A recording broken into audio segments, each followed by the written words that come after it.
For cheap MT, head over to aoa.com and use coupon code JACOB for 3% off at checkout. Heat check cards originally came into NBA 2K MyTeam in 2K19.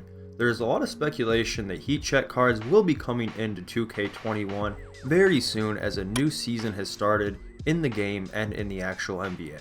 I kind of wanted to go over the history of these cards, talk about if they have ever been usable and valid in game, talk about what I think they will bring to the game this year, and just kind of go over the history of them in general.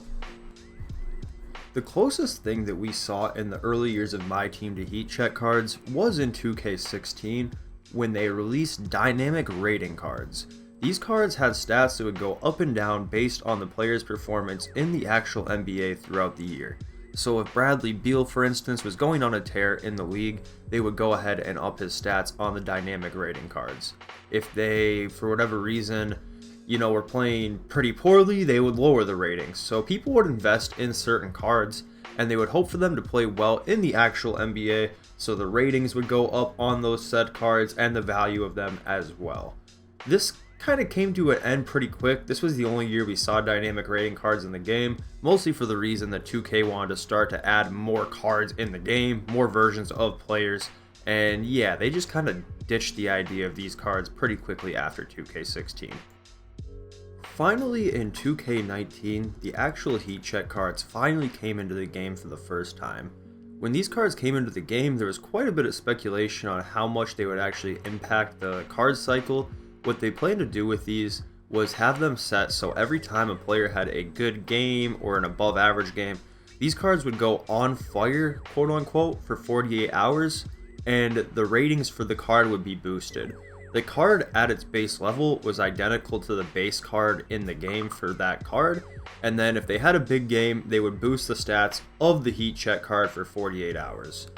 Most people actually didn't really use these cards that far beyond the actual time that they first came out, mostly for the fact that even once the cards did go on fire for the 48-hour period, the badges never increased on them, so they only had the badges that would match their base card in the game.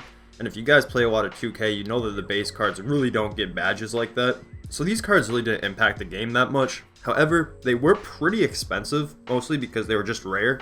Some people going for collector level would pay a lot for certain rare heat check cards, even if they did not use them in their line. The heat check cards returned again in 2K20. This time, they came with multiple levels for their heat check, so they could go like on fire tier 1, on fire tier 2, but once again, they just were not that useful, especially later in the game cycle, for the mere fact that they just did not get the badges upgraded whatsoever.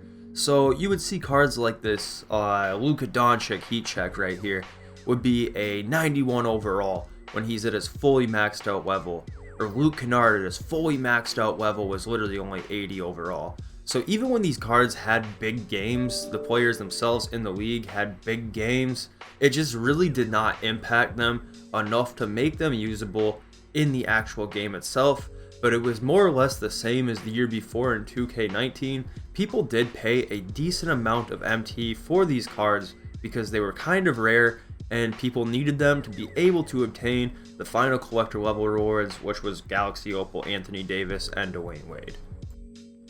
So yeah, that pretty much brings us to 2K21 now. These cards are still a pretty new concept, however, it does look like these are going to be more or less the same once they do come into 2K21, which is nearly confirmed by going to the card glossary because the heat check cards are listed in there, but they do just say that they do the exact same thing that they have in previous years, which is increased attributes of each tier determined by how much the player outperformed his average stat line. So it doesn't mention anything about badge increases, so I would expect these cards to be more or less the same in 2K21 once they come. There's a bunch of speculation that they'll be coming at the start of Season 4 as the actual NBA season has just started, and I think we will see these heat check packs come into the game very soon, especially since the tier for 2,000 cards for Damian Lillard is achievable very soon. I think this is what's going to put it over the edge and make that card obtainable. And also, you need 4,000 cards to get the final collector level this year. for Jason Tatum, so there's just almost no way that these heat check cards do not come. And also, personally, I think these heat check cards will be exactly like they were in previous years, making them not really viable for an actual lineup, but more or less just filler for your collector level. Alright guys, it's Unbeatable Jacob. I appreciate it a whole bunch, and I'm out.